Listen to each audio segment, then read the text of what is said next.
Hello everybody, this is Godzilla 2010 again, coming at you with a Godzilla toy review. This Godzilla toy review is going to be a little bit special and different today, because I have to review today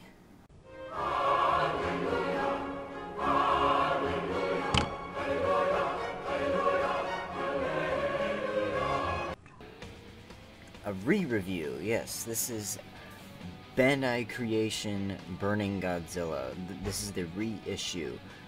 I'm very happy to finally get this. I've been wanting this ever since it came out, and because my old one is, the poor thing has been so damaged and it's been beaten up so badly and it can't move some of its limbs.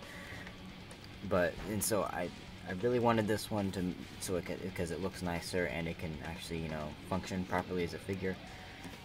So, and I finally have it. So I'll be doing a re-review on this toy so I can hit all of the finer points. And yeah. So let's get started real quick. Let's get started on detail. The detail on this figure is pretty good for the most part. The skin detail, of course, is always really nice. It's right there in the back of the head is very nice, and on the tail, also very nice. The overall sculpt of the figure is also very nice and mostly movie accurate from what I can tell. It's a pretty bulky Godzilla, of course, as the Heisei Godzilla was, and you've got the infamous thunder thighs there and everything. Please, people, is the 2014 Godzilla really fatter than this Godzilla?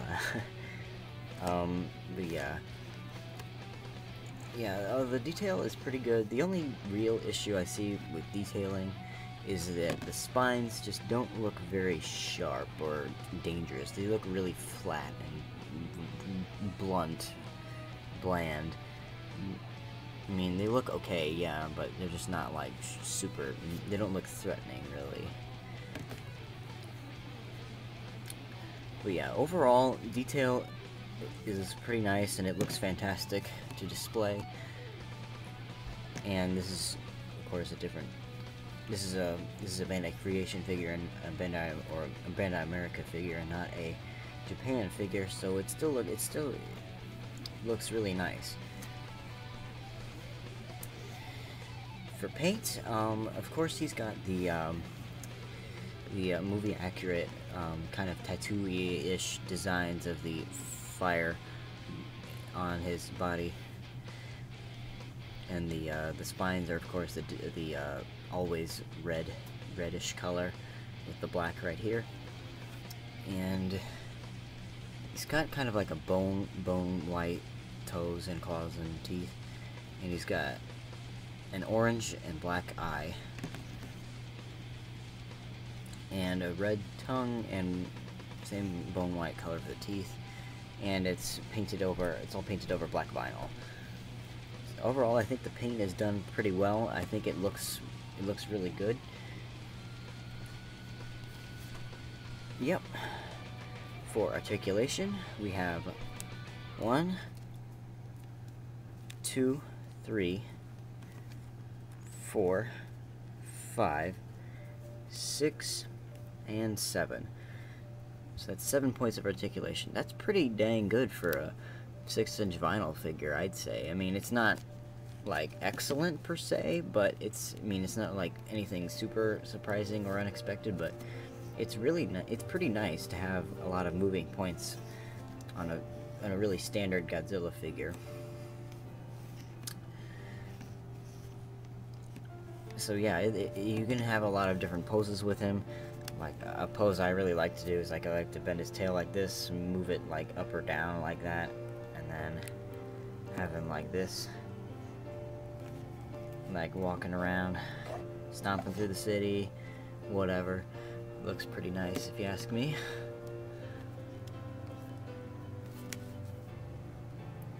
So yeah, so articulation is very good for this figure. Moving on to scaling. Let's put him up to the original 2002 release of the Burning Godzilla figure.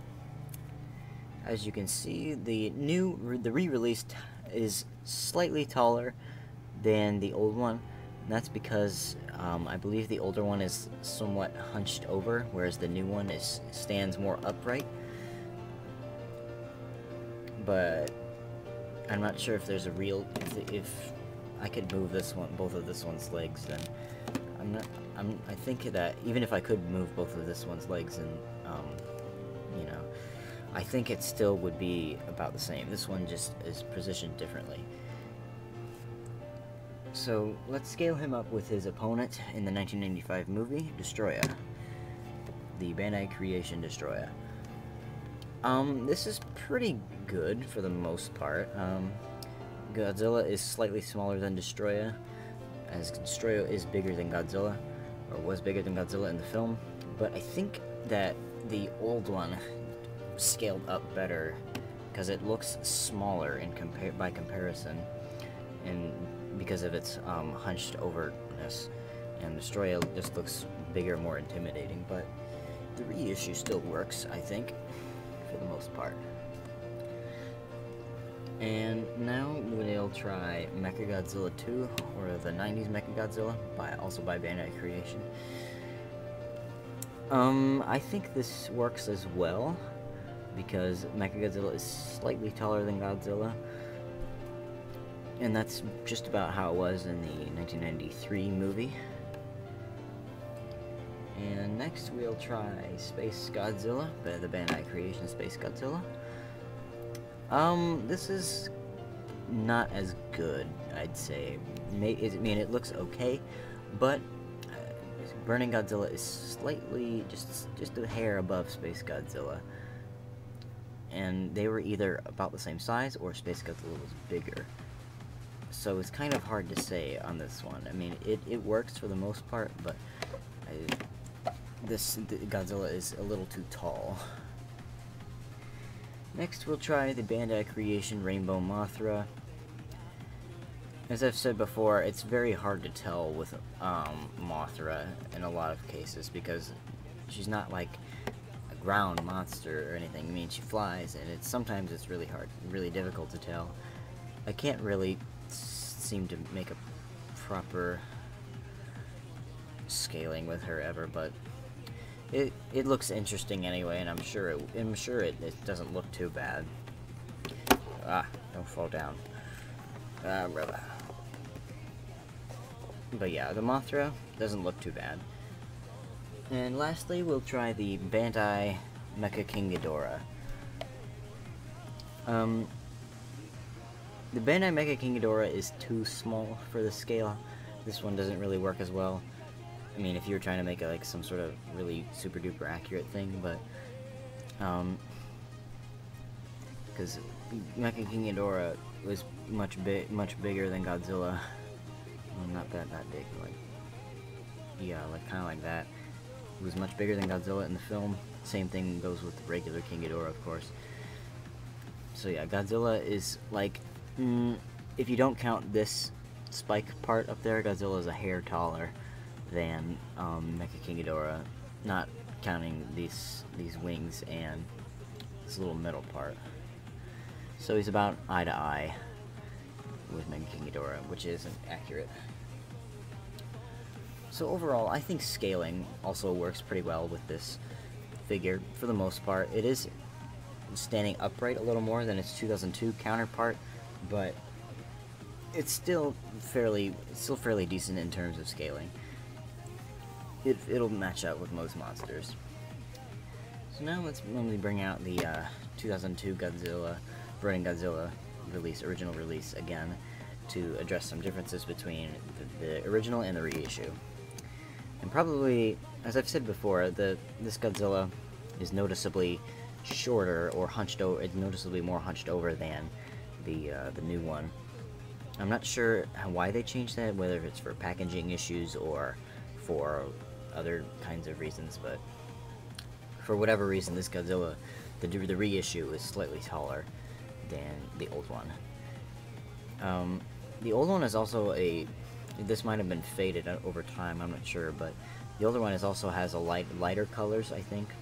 The vinyl, the black or the gray, is a lot lighter in color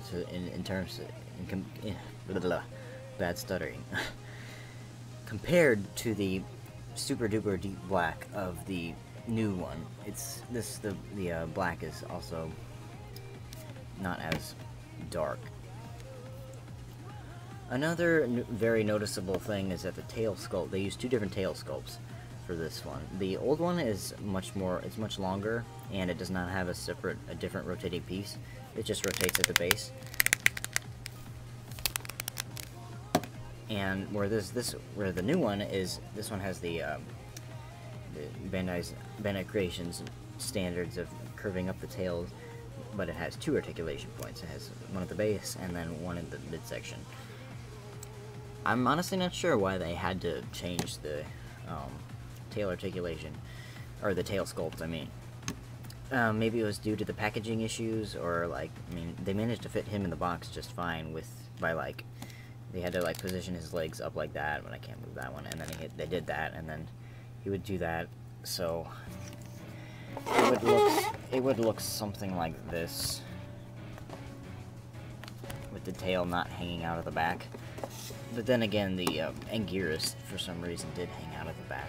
The Anguirus' tail, Bandai Creations, 2004 Anguirus' tail, that tail hung out of the back, but now they have to, you know, curve up the tails. I don't care. It's not that big of a deal to me, but other people really get heated up about this, no pun intended, but other fans tend to get really irked about this. I don't really care. It just makes them easier to fit on my, like, stuffed shelf.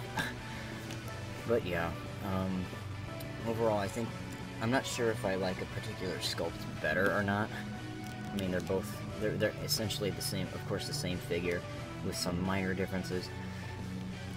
The only major one really being the different tail sculpts. I mean, you do get an extra articulation point with the new tail sculpt, and it does move a lot smoother. Another difference is that this one, the reissue, is made of softer vinyl, whereas this one is rock hard.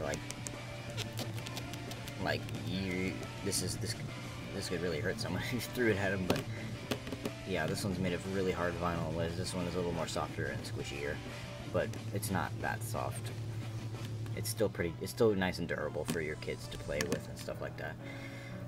Just be careful, because mine has suffered a horrible fate, and it's doomed to stay like this forever. So I keep it in the bottom of the shelf now, in my bottom shelf with all my miniatures and my little Zilla baby.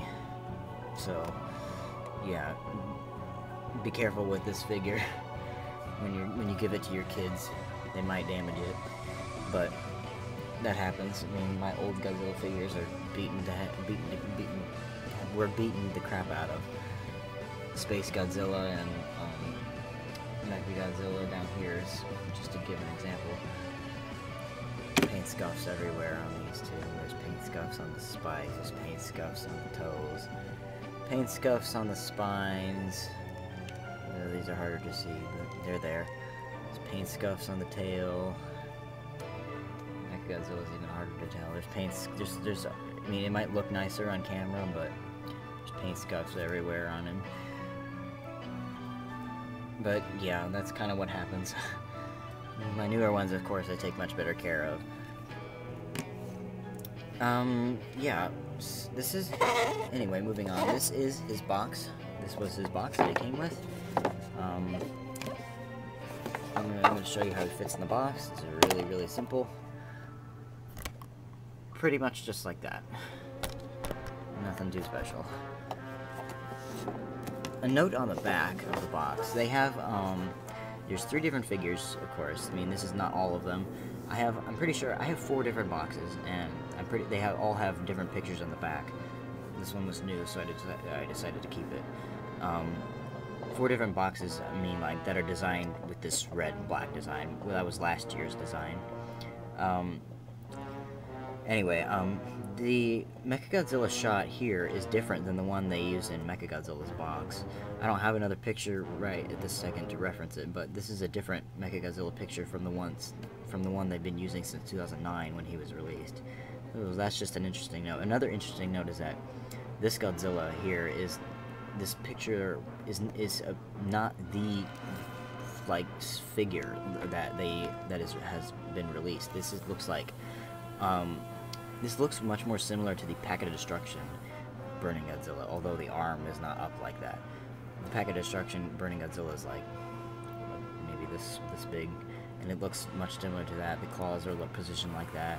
The tail is positioned like that. And this looks a lot less detailed by comparison to the actual figure, but that's just a shot, or picture. But this was also present on the Wave 1 box when the original one was released. That was also there, and this one's also present on the Pack of Destruction box and on the Crumble Zone box. With on the subject of that, on the Crumble Zone box, they're on one of the sides. They show all the figures, the little like 2-inch figurines from the Pack of Destruction set that came out in 2002. I have like 2 or 3 of those sets. I don't have the boxes anymore, but I have 3 of those sets, and on the side they show all the pictures of the figurines. Instead of Burning Godzilla, for some reason they show a different figure that doesn't look like any other Godzilla, really. It looks like, maybe the closest I can think of it is either the 1984 Godzilla or the 1954 Godzilla, and then it says Godzilla 1995 next to it. I'm not sure why they did that, because 1995 is obviously when Burning Godzilla came on the scene, and there was no and it was a regular Godzilla too. So I don't have a picture right now to show you that, but that is an interesting note to take care of, to note, I guess. But anyway, yeah.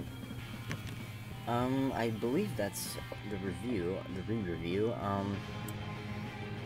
This figure is great. It's pretty common nowadays, even though it was released last year, but I'm sure it's still around. Like, I got this for I got this for $16 on Amazon.com, and you can probably find him with at Toys R Us with the rest of the Godzilla stuff.